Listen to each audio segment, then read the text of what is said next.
Praise the lord అండి. దేవుని దయ వల్ల మీరందరూ క్షేమంగా ఉన్నారని ఆశిస్తున్నాను. ఇప్పటి వరకు మనం మత్తయి సువార్త 23వ అధ్యాయము 28వ వచనం వరకు చదువుకున్నాం కదండి. ఇవాళ మిగిలిన కొన్ని వచనాలు చదువుకునే ముందు ఒక చిన్న ప్రేయర్ చేసుకుందామండి.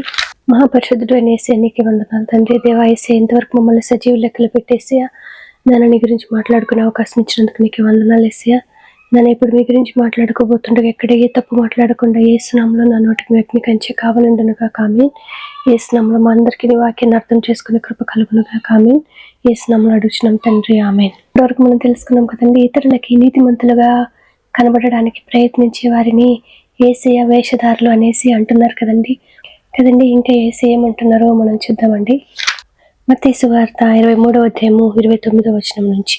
అయ్యో వేషధారులైన శాస్త్రులారా, పరిసయ్యులారా, మీరు ప్రవక్తల సమాధులను కట్టించుచు నీతిమంతుల గోరీలను శృంగారించుచు మనము మన పితరుల దినములలో ఉండిన ఎడల ప్రవక్తల మరణ విషయంలో వారితో పాలివారమై ఉండకపోదుమని చెప్పుకుందురు.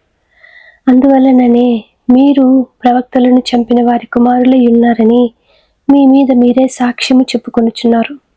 మీరును మీ పితరుల పరిమాణము పూర్తి చేయుడి కదండి. మనం కూడా ఈ శాస్త్రులు పరిశీలి విధంగానే ఉంటాం కదండి.